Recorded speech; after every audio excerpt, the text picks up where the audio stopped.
Have you ever felt the weight of a quiet question in your heart? The question of whether the path you are walking is the one you were truly meant for. What if the life you are living is a detour from a deeper purpose, a journey your spirit intended before it began? There is an ancient perspective on this that suggests what happens when a life seems to stray from its course is not what we are often taught to fear. This wisdom doesn't speak of judgment or penalty. Instead, it reveals a profound and compassionate truth about the nature of our journey. And when you allow this truth to settle within you, the very idea of failure transforms into something luminous, perhaps one of the most liberating insights you will ever encounter. This unspoken concern touches so many of us. It's the silent hum beneath the noise of daily life. Am I truly living my potential? Am I honoring the intention of my spirit? What if I reach the end of my days and find I missed the point entirely? The teachings of wisdom traditions are filled with stories of people who felt they had lost their way, that they had made too many missteps, or that the door to their true calling had closed forever. In these traditions, one might expect to find stern warnings about cosmic laws and consequences. But when we look deeper into the heart of this wisdom, into the very flow of life itself, a different pattern emerges. A pattern discovered not through a single vision, but through a lifetime of observing the nature of the human spirit. What life reveals about our soul, called failed paths, is not a source of fear, but of incredible peace. The first profound insight is this: in the grand unfolding of life, true failure is an illusion. This may be difficult to grasp at first, but let us explore it together. From the perspective of your spirit, the journey itself is the purpose. The obstacles, the detours, the closed doors, they are not signs of failure. Consider a woman whose deepest calling was to be a nurturer, a mother, yet life unfolded in a way where she could not have children of her own. Her path seemed blocked, her purpose denied. By the standards of the world, she might see a life of failure. But ancient wisdom invites us to see a different flow. Her spirit's intention was not just mother, but the essence of nurturing. When one channel closes, the river of purpose seeks another. For years, she became a mentor to the young people in her community, a source of guidance and stability for hundreds. Her spirit did not fail, it adapted. It found a new, broader riverbed to express its core intention. The soul doesn't see a wrong turn, it simply sees a new landscape to explore. What we label as failure, life itself sees as experience, as the gathering of wisdom. If this understanding is beginning to flow into your awareness, I invite you to join this community of fellow travelers. By subscribing, you become part of a shared journey toward greater clarity and self-compassion. Now take a deep breath, find your center. I want to share a practice with you. A declaration. In the comments below, simply write these words to affirm this shift within you. MYPR posts. By typing it, you are not just sending a message. You are sending an intention into the world and back into yourself. The wisdom traditions identify 3 patterns that we often misinterpret as failure. Yet each is a profound expression of the soul's journey. The first is the unfolding path. Sometimes, what appears as a deviation is simply life adapting to unforeseen currents. Your free will and the free will of others creates a dynamic, flowing reality. A man might have felt since youth that his purpose was to heal with his hands, perhaps as a doctor. But when family circumstances changed, that specific path became impossible. For years, he worked in a factory, feeling a deep sense of incompletion. But the essence of his spirit's desire was to heal and protect. As a supervisor, he created systems that prevented countless accidents. His quiet encouragement lifted the spirits of his colleagues day after day. He was healing. He was protecting. His purpose hadn't failed. Its form had simply transformed to meet the landscape of his life. The river found a new way to the ocean. The mission's essence remains, even when the method changes. The second is the ripening season. Some life purposes are like ancient trees. They need decades of silent growth before they bear their most precious fruit.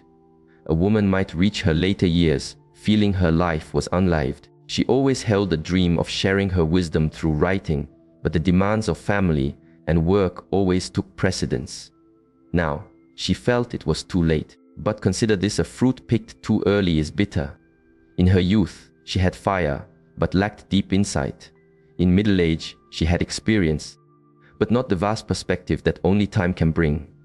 Her purpose was not delayed, it was ripening. The preceding decades were not wasted time. They were the very soil, sun, and rain needed for her wisdom to mature. She began to write, and her words carried the weight of a fully lived life, touching thousands.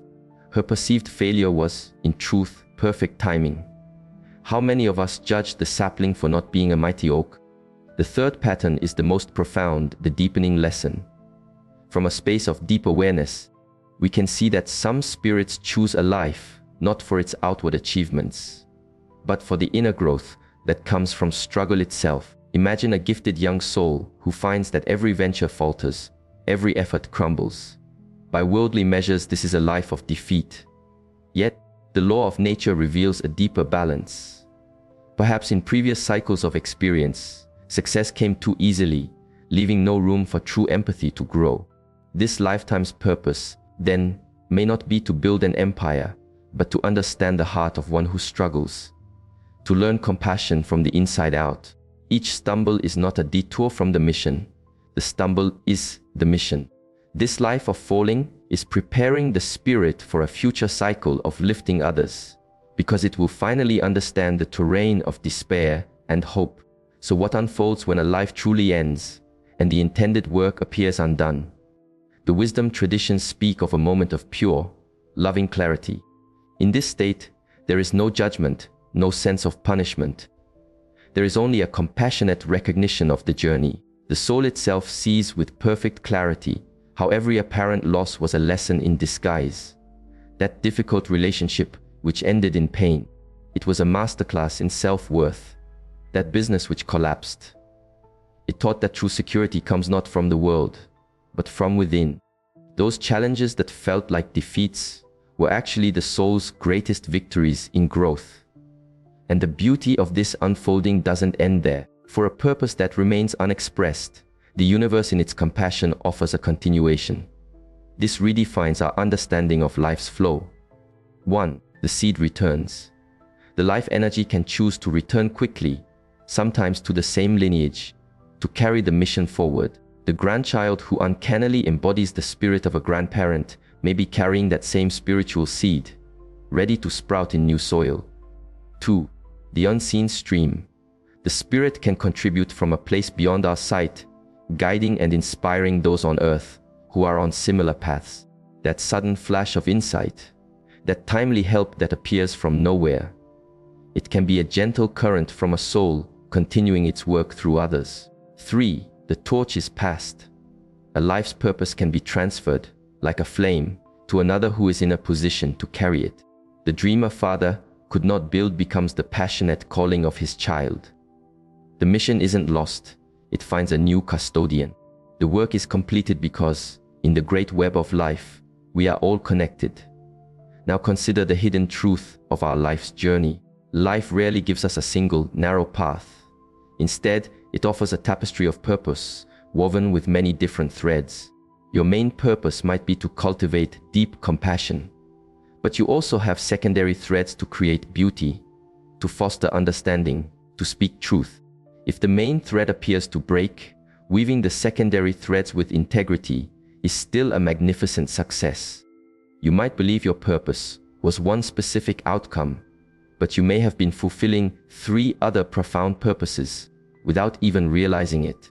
You can believe you have failed your perceived mission while succeeding brilliantly at your true one. And here is an even deeper insight. Some highly evolved spirits intentionally choose paths of apparent failure as an offering. They walk the difficult road to show others the way through. They embody imperfection so that we can learn to release our own fear of it. Their lives are not about personal success, but about creating the conditions for others to succeed. The scientist whose life's work is to prove a theory may fail, but their courageous attempts illuminate the path for the 5 who follow. who will ultimately succeed because of the foundation that was laid. Their perceived failure becomes the highest form of service. So this is what the great spiritual traditions wish for us to understand. From the boundless perspective of life's flow, there are no wasted moments, no wrong decisions, no failed purposes. There is only the journey, the unfolding, the becoming. That chapter that ended in heartbreak was teaching you about unconditional love for yourself. That path that crumbled beneath your feet was teaching you about your own inner resilience. Every fall is a lesson in the university of the spirit, and you cannot fail a lesson you are still living. The final, unwavering truth is this: the only way to truly miss the point of your journey is to cease in your effort to grow, to learn, to open your heart. Life does not measure you by your achievements, but by the expansion of your being. Did you become more aware? Did you love when it was hard? Did you find courage in the face of fear? Did you get back up after you fell? If so, you are succeeding in ways your mind has yet to fully grasp. So if you are here, carrying the weight of perceived failure, the invitation is to set it down. You have not failed, you have learned. You have not been wasting time, you have been gathering wisdom. Your true purpose may not be what you thought it was. It may be quieter, deeper, and woven into the very fabric of your everyday existence. The healer who became a kind listener, the artist who brought soul to spreadsheets, the monk who found his temple in a simple shop. These are not failures. These are translations of the sacred into the language of human life. If you are ready to stop measuring your journey by the world's standards and start seeing it through the eyes of deep wisdom, I invite you to subscribe, to continue walking this path of remembrance with us. Share this with someone who needs to hear it, someone who feels they have lost their way. Let's remind each other that in the grand accounting of the spirit, there are only experiences that lead us back to ourselves. In the end, it is often the souls who embrace the possibility of failure who are the most courageous. It requires more strength to navigate uncertainty than to walk a guaranteed path. The souls who are willing to stumble, to be imperfect, to try and not succeed, they are the brave ones. They are the pioneers. Your so-called failures are not marks against you. They are medals of honor, etched with the proof that you were courageous enough to live, to risk, and to grow. You chose the expansive ocean over the safe harbor. So, if you worry about your purpose, remember this. Since you are here, asking these questions, seeking this truth, you are not failing. You are unfolding exactly as you should be. You may not see your own light yet, but the universe does. It always has, and it celebrates your journey.